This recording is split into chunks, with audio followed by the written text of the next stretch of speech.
नमस्कार मित्रों, मैं राहुल आप सभी लोगों का अपने YouTube चैनल पर स्वागत करता हूं। आज के इस वीडियो में हम लोग पिछले एक वर्ष में घटित प्रमुख घटनाओं का अवलोकन करेंगे, जो मुख्य रूप से घटना चक्र के करंट अफेयर्स पॉइंटर के संक्षिप्त संस्करण पर आधारित है।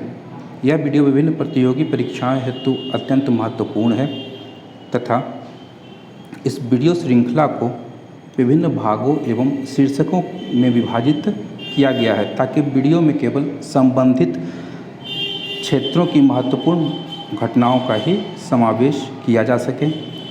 तो आइए शुरू करते हैं आज का वीडियो। इस वीडियो के अंतर्गत हम लोग राष्ट्रीय परिदृश्य से संबंधित महत्वपूर्ण घटनाओं का अवलोकन करेंगे, जो जून 2020 से जून 2021 तक की प्रमुख घटनाओं को शामिल किया गया है। आइए देखते हैं सर्वप्रथम हम लोग राजनीतिक क्षेत्र से संबंधित महत्वपूर्ण घटनाओं को। इसके अंतर्गत सर्वप्रथम है कि पश्चिम बंगाल सरकार के द्वारा 17 मई 2021 ईस्वी को राज्य में विधान परिषद के गठन का निर्णय लिया गया है। यानी पश्चिम बंगाल सरकार पश्चिम बंगाल में विधान परिषद का गठन करने का निर्णय ले चुकी है। इसके पश्चात है इस साल के प्रारंभ में 5 राज्यों में विधानसभा चुनाव हुए, जिसमें से एक विधानसभा या एक राज्य असम था। असम के विधानसभा के 126 विधानसभा निर्वाचन क्षेत्रों के लिए आम चुनाव संपन्न हुए थे। कितने चरणों में? तो 3 चरण में असम में विधानसभा के चुनाव संपन्न हुए थे। असम विधानसभा चुनाव 2021 में सर्वाधिक सीटें जीतने वाली पार्टी भारतीय जनता पार्टी थी, जिसे 60 सीटें प्राप्त हुई, जिसके परिणाम स्वरूप असम के 15वें मुख्यमंत्री के रूप में हेमंत बिस्वा शर्मा ने शपथ ग्रहण की। इन्होंने 15 मई 2021 ईस्वी को असम के मुख्यमंत्री के रूप में शपथ ग्रहण की थी। इसके पश्चात है तमिलनाडु। तमिलनाडु विधानसभा निर्वाचन क्षेत्रों के लिए 234 निर्वाचन क्षेत्रों के लिए आम चुनाव एक चरण में 6 अप्रैल 2021 ईस्वी को संपन्न हुए थे। तमिलनाडु विधानसभा चुनाव 2021 के घोषित परिणामों के अनुसार वहां द्रविड़ मुनेत्र कड़गम को सर्वाधिक 133 सीटें प्राप्त हुई तथा द्रविड़ मुनेत्र कड़गम के नेता MK स्टालिन को 7 मई 2021 ईस्वी को तमिलनाडु के नए मुख्यमंत्री के रूप में शपथ दिलाई गई। आगे देखते हैं, सबसे महत्वपूर्ण है पश्चिम बंगाल विधानसभा चुनाव। पश्चिम बंगाल के 292 विधानसभा निर्वाचन क्षेत्रों के लिए निर्वाचन हुआ था। यहाँ एक ध्यान देने योग्य तथ्य है, पश्चिम बंगाल विधानसभा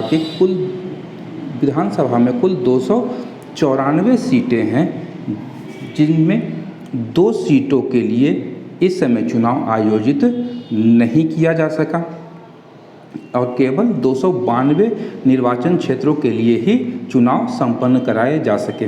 यह चुनाव 8 चरणों में कराए गए थे। यह एक महत्वपूर्ण है, आपसे पूछ सकता है कि पश्चिम बंगाल विधानसभा चुनाव में कितने चरणों में संपन्न कराए गए, तो 8 चरण में संपन्न कराए गए थे।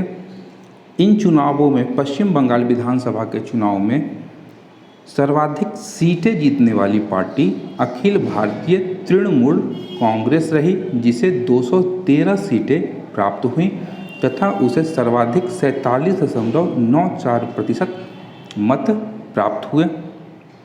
इसके पश्चात है कि 1962 के पश्चात यह प्रथम अवसर है जब पश्चिम बंगाल विधानसभा में वामपंथी दलों का प्रतिनिधित्व नहीं है। वहीं तृणमूल कांग्रेस की अध्यक्ष ममता बनर्जी पश्चिम बंगाल में लगातार तीसरी बार मुख्यमंत्री के रूप में शपथ ग्रहण की है। शपथ ग्रहण इन्होंने 5 मई 2021 ईस्वी को किया था। आगे है केरल विधानसभा चुनाव। केरल विधानसभा के 140 सीटों के लिए 6 अप्रैल 2021 को चुनाव संपन्न हुए।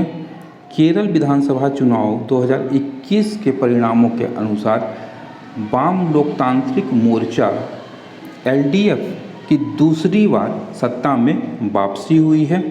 LDF के द्वारा केरल विधानसभा की 99 सीटें जीती गई हैं तथा इसके उम्मीदवार LDF के उम्मीदवार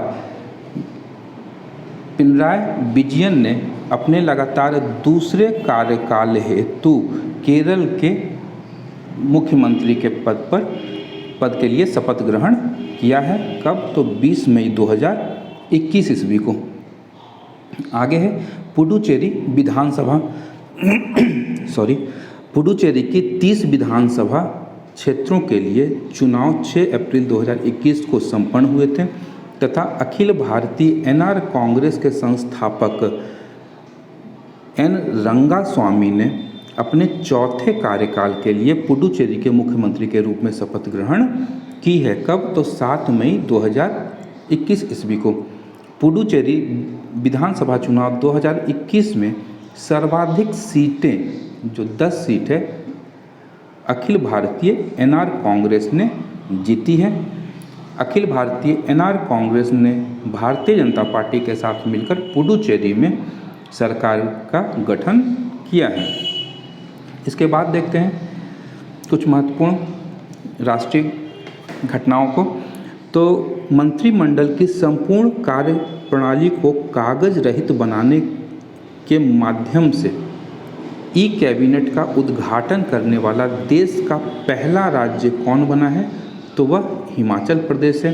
हिमाचल प्रदेश में 5 फरवरी 2021 ईस्वी को कैबिनेट का उद्घाटन किया गया था। 2 हरित ऊर्जा कुशल शहर वाला देश का पहला राज्य होगा बिहार। ये जो हरित ऊर्जा कुशल शहर होंगे, पहला है राजगीर और दूसरा बोधगया। इसके पश्चात है कि रेल मंत्रालय के द्वारा हावड़ा कालका मेल का नाम परिवर्तित करके नेताजी एक्सप्रेस कर दिया गया है। ये याद रखिएगा, बहुत ही महत्वपूर्ण प्रश्न है। इसके पश्चात है 25 दिसंबर 2020 को पूर्व प्रधानमंत्री अटल बिहारी वाजपेयी की 96वीं जयंती के अवसर पर उनकी 18 फीट ऊंची प्रतिमा का अनावरण शिमला में किया गया। वहीं राष्ट्रपति रामनाथ कोविंद के द्वारा दीव में INS खुखरी स्मारक को 26 दिसंबर 2020 को उद्घाटित किया गया। इसके पश्चात है कि 1971 में भारतीय सशस्त्र सेनाओं द्वारा पाकिस्तान पर जीत की 50वीं वर्षगांठ, याद रखिएगा 2021 में 50वीं वर्षगांठ मनाई गई है बांग्लादेश की स्वतंत्रता के भी।